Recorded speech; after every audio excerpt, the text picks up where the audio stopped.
بسم اللہ الرحمن الرحیم۔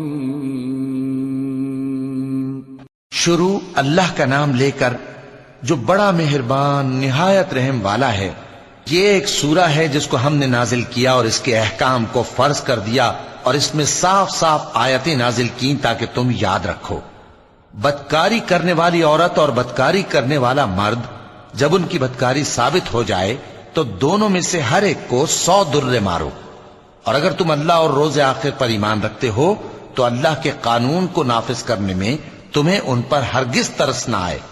اور چاہیے کہ ان کی سزا کے وقت مسلمانوں کی ایک جماعت بھی موجود ہو۔ بدکار مرد تو بدکار یا مشرک عورت کے سوا کسی سے نکاح نہیں کرتا، اور بدکار عورت کو بھی بدکار یا مشرک مرد کے سوا اور کوئی نکاح میں نہیں لاتا، اور یہ یعنی بدکار عورت سے نکاح کرنا مومنوں پر حرام ہے۔ اور جو لوگ پرہیزگار عورتوں کو بدکاری کا عیب لگائیں اور اس پر 4 گواہ نہ لائیں تو ان کو 80 درے مارو،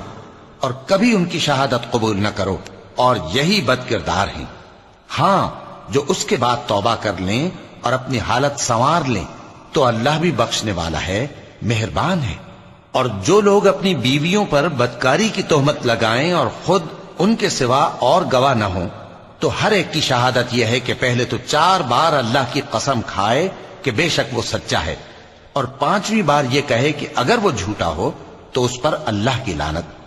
اور عورت سے سزا کو یہ بات ٹال سکتی ہے کہ وہ پہلے 4 بار اللہ کی قسم کھائے کہ بے شک یہ جھوٹا ہے، اور 5ویں دفعہ یوں کہے کہ اگر یہ سچا ہو تو مجھ پر اللہ کا غضب نازل ہو۔ اور اگر تم پر اللہ کا فضل اور اس کی مہربانی نہ ہوتی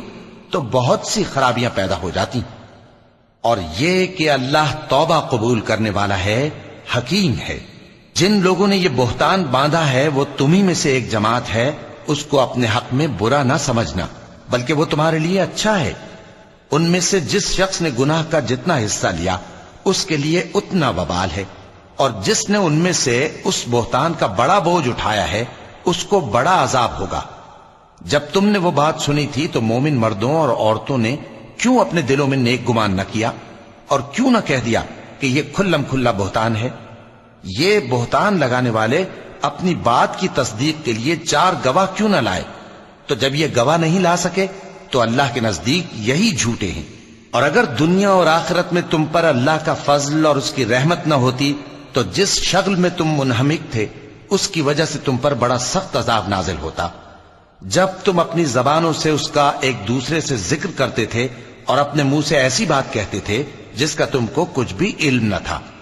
اور تم اسے ایک ہلکی بات سمجھتے تھے، حالانکہ اللہ کے نزدیک وہ بڑی بھاری بات تھی۔ اور جب تم نے اسے سنا تھا تو کیوں نہ کہہ دیا کہ ہمیں شایع نہیں کہ ایسی بات زبان پر لائیں؟ پروردگار تو پاک ہے، یہ تو بہت بڑا بہتان ہے۔ اللہ تمہیں نصیحت کرتا ہے کہ اگر مومن ہو تو پھر کبھی ایسا کام نہ کرنا، اور اللہ تمہارے سمجھانے کے لیے اپنی آیتیں کھول کھول کر بیان فرماتا ہے، اور اللہ جاننے والا ہے، حکمت والا ہے۔ جو لوگ اس بات کو پسند کرتے ہیں کہ مومنوں میں بے حیائی یعنی تہمت بدکاری کی خبر پھیلے، ان کو دنیا اور آخرت میں دکھ دینے والا عذاب ہوگا،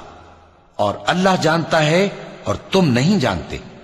اور اگر تم پر اللہ کا فضل اور اس کی رحمت نہ ہوتی تو کیا کچھ نہ ہوتا، مگر وہ کریم ہے،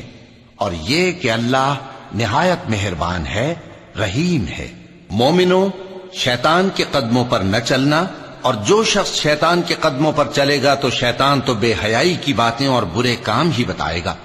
اور اگر تم پر اللہ کا فضل اور اس کی مہربانی نہ ہوتی تو ایک شخص بھی تم میں پاک نہ ہو سکتا، مگر اللہ جس کو چاہتا ہے پاک کر دیتا ہے، اور اللہ سننے والا ہے، جاننے والا ہے۔ اور جو لوگ تم میں صاحب فضل اور صاحب مال ہیں وہ اس بات کی قسم نہ کھائیں کہ رشتہ داروں اور محتاجوں اور وطن چھوڑ جانے والوں کو کچھ نہیں دیں گے، اور ان کو چاہیے کہ معاف کر دیں اور درگزر کریں۔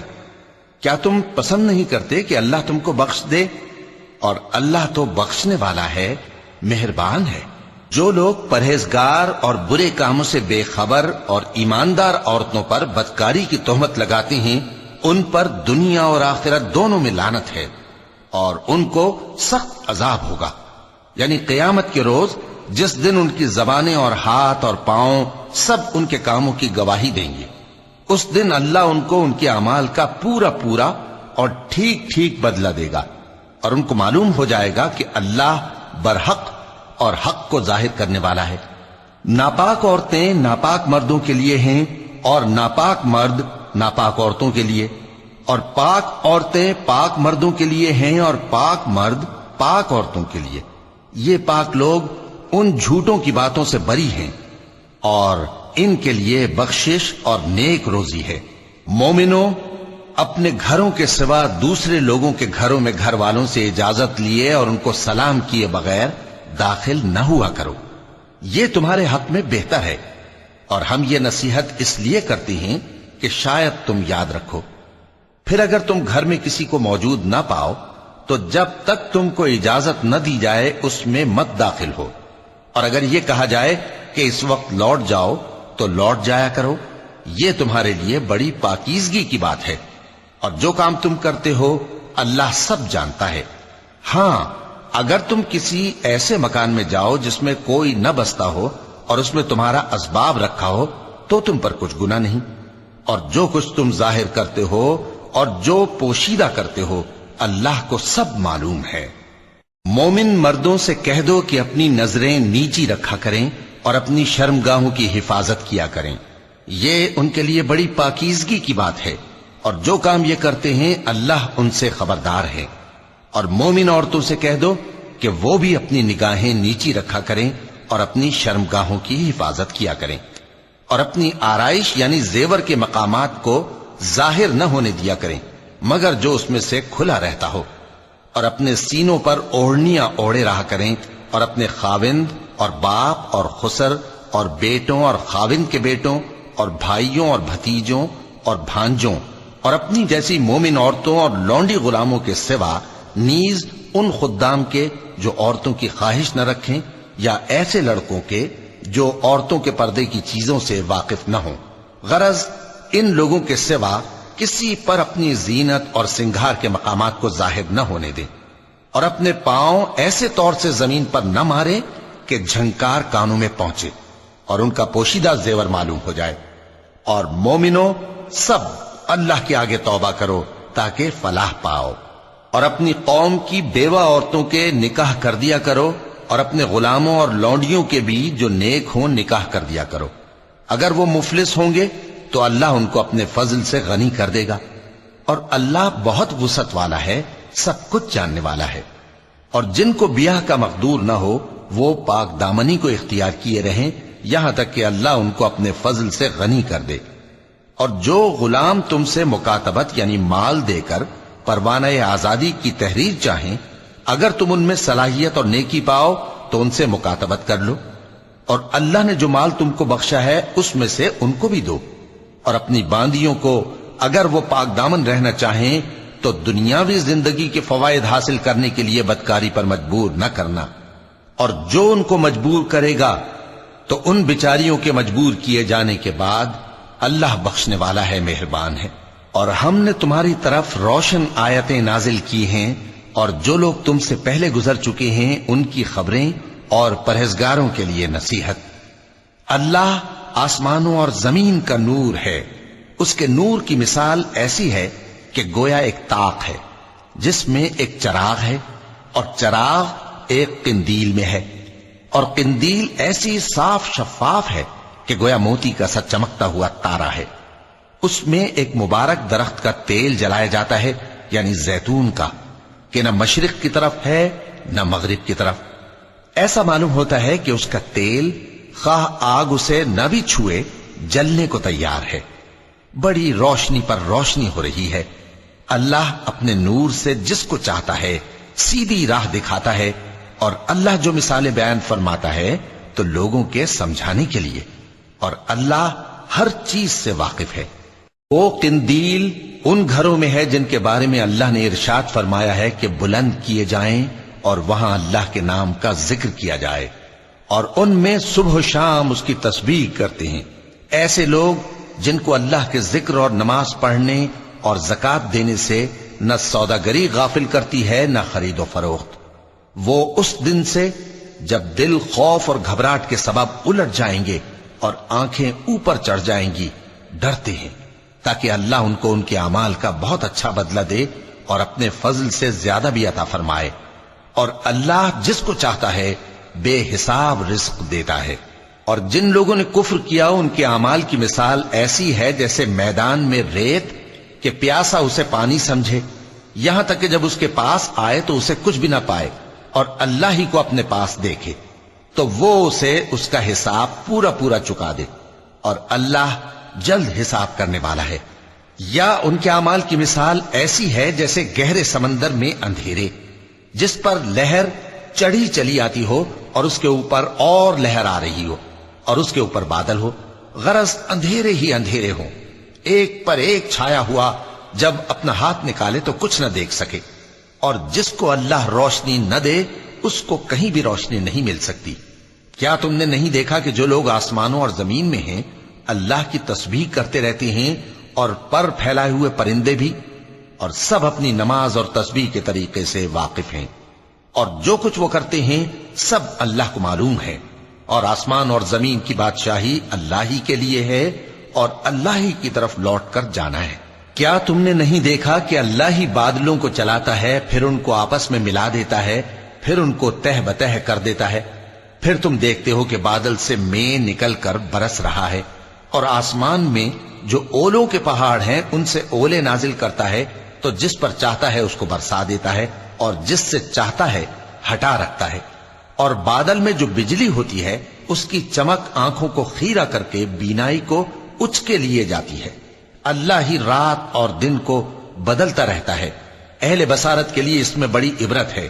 اور اللہ ہی نے ہر چلنے پھرنے والے جاندار کو پانی سے پیدا کیا، تو ان میں سے بعض ایسے ہیں کہ پیٹ کے بل چلتے ہیں، اور بعض ایسے ہیں جو 2 پاؤں پر چلتے ہیں، اور بعض ایسے ہیں جو 4 پاؤں پر چلتے ہیں۔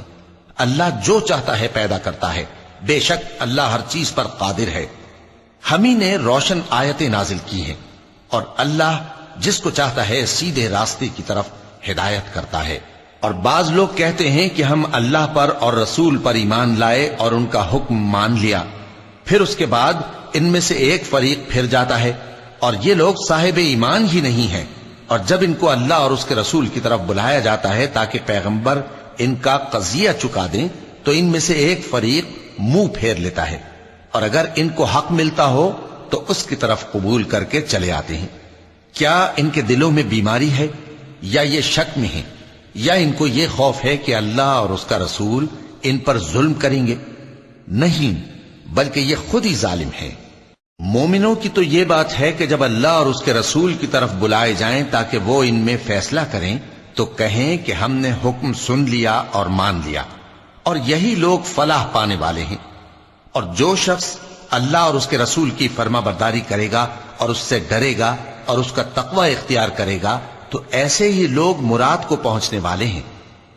اور یہ اللہ کی سخت سخت قسمیں کھاتے ہیں کہ اگر تم ان کو حکم دو تو سب گھروں سے نکل کھڑے ہوں۔ کہہ دو کہ قسمیں مت کھاؤ، پسندیدہ فرما برداری درکار ہے، بے شک اللہ تمہارے سب اعمال سے خبردار ہے۔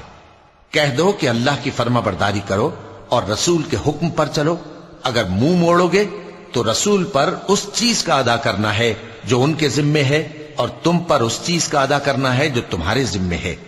اور اگر تم ان کے فرمان پر چلو گے تو سیدھا رستہ پالو گے، اور رسول کے ذمے تو صاف صاف پہنچا دینا ہے۔ جو لوگ تم میں سے ایمان لائے اور نیک کام کرتے رہے ان سے اللہ کا وعدہ ہے کہ ان کو ملک کا حاکم بنا دے گا، جیسا ان سے پہلے لوگوں کو حاکم بنایا تھا، اور ان کے دین کو جسے اس نے ان کے لیے پسند کیا ہے مستحکم و پائیدار کرے گا، اور خوف کے بعد ان کو امن بخشے گا۔ وہ میری عبادت کریں گے اور میرے ساتھ کسی چیز کو شریک نہ بنائیں گے، اور جو اس کے بعد کفر کرے تو ایسے ہی لوگ بد کردار ہیں۔ اور نماز پڑھتے رہو اور زکوٰۃ دیتے رہو اور پیغمبر کے فرمان پر چلتے رہو تاکہ تم پر رحمت کی جائے، اور ایسا خیال نہ کرنا کہ کافر لوگ ہم کو زمین میں مغلوب کر دیں گے، ان کا ٹھکانہ دوزخ ہے اور وہ بہت برا ٹھکانہ ہے۔ مومنوں، تمہارے باندی غلام اور جو بچے تم میں سے بلوغ کو نہیں پہنچے 3 دفعہ یعنی 3 اوقات میں تم سے اجازت لیا کریں، ایک تو نماز فجر سے پہلے، اور دوسرے گرمی کی دوپہر کو جب تم کپڑے اتار دیتے ہو، اور تیسرے عشاء کی نماز کے بعد۔ یہ 3 وقت تمہارے پردے کے ہیں، ان کے آگے پیچھے یعنی دوسرے وقتوں میں نہ تم پر کچھ گناہ ہے اور نہ ان پر، کہ کام کاج کے لیے ایک دوسرے کے پاس آتے رہتے ہو۔ اس طرح اللہ اپنی آیتیں کھول کھول کر بیان فرماتا ہے، اور اللہ بڑا علم والا ہے، بڑا حکمت والا ہے۔ اور جب تمہارے لڑکے بالغ ہو جائیں تو ان کو بھی اسی طرح اجازت لینی چاہیے جس طرح ان سے اگلے یعنی بڑے آدمی اجازت حاصل کرتے رہے ہیں۔ اس طرح اللہ تم سے اپنی آیتیں کھول کھول کر بیان فرماتا ہے، اور اللہ جاننے والا ہے، حکمت والا ہے۔ اور بڑی عمر کی عورتیں جن کو نکاح کی توقع نہیں رہی اور وہ زائد کپڑے اتار کر سر ننگا کر لیا کریں تو ان پر کچھ گناہ نہیں، بشرطے کہ اپنی زینت کی چیزیں نہ ظاہر کریں، اور اگر اس سے بھی بچیں تو یہ ان کے حق میں بہتر ہے، اور اللہ سنتا ہے، جانتا ہے۔ نہ تو اندھے پر کچھ گناہ ہے اور نہ لنگڑے پر اور نہ بیمار پر اور نہ خود تم پر کہ اپنے گھروں سے کھانا کھاؤ، یا اپنے باپ دادا کے گھروں سے، یا اپنی ماؤں کے گھروں سے، یا بھائیوں کے گھروں سے، یا اپنی بہنوں کے گھروں سے، یا اپنے چچاؤں کے گھروں سے، یا اپنی پھوپھیوں کے گھروں سے، یا اپنے ماموؤں کے گھروں سے، یا اپنی خالاؤں کے گھروں سے، یا اس گھر سے جس کی کنجیاں تمہارے ہاتھ میں ہوں، یا اپنے دوستوں کے گھروں سے۔ اور اس کا بھی تم پر کچھ گناہ نہیں کہ سب مل کر کھانا کھاؤ یا جدا جدا۔ پھر جب گھروں میں جایا کرو تو اپنے گھر والوں کو سلام کیا کرو، یہ اللہ کی طرف سے مبارک اور پاکیزہ تحفہ ہے۔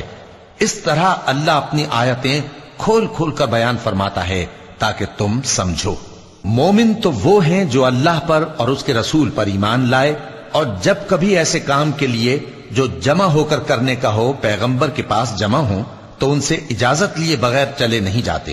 اے پیغمبر، جو لوگ تم سے اجازت حاصل کرتے ہیں وہی اللہ پر اور اس کے رسول پر ایمان رکھتے ہیں۔ سو جب یہ لوگ تم سے کسی کام کے لیے اجازت مانگا کریں تو ان میں سے جسے چاہا کرو اجازت دے دیا کرو، اور ان کے لیے اللہ سے بخشش مانگا کرو، کچھ شک نہیں کہ اللہ بخشنے والا ہے، مہربان ہے۔ مومنو، پیغمبر کے پکارنے کو ایسا خیال نہ کرنا جیسا تم آپس میں ایک دوسرے کو پکارتے ہو، بے شک اللہ کو وہ لوگ معلوم ہیں جو تم میں سے آنکھ بچا کر کھسک جاتے ہیں۔ تو جو لوگ ان کے حکم کی مخالفت کرتے ہیں ان کو ڈرنا چاہیے کہ ایسا نہ ہو کہ ان پر کوئی آفت پڑ جائے یا تکلیف دینے والا عذاب نازل ہو۔ دیکھو، جو کچھ آسمانوں اور زمین میں ہے سب اللہ ہی کا ہے، جس طریق پر تم ہو وہ اسے جانتا ہے، اور جس روز لوگ اس کی طرف لوٹائے جائیں گے تو جو عمل وہ کرتے رہے وہ ان کو بتا دے گا، اور اللہ ہر چیز سے واقف ہے۔ صدق اللہ العظیم۔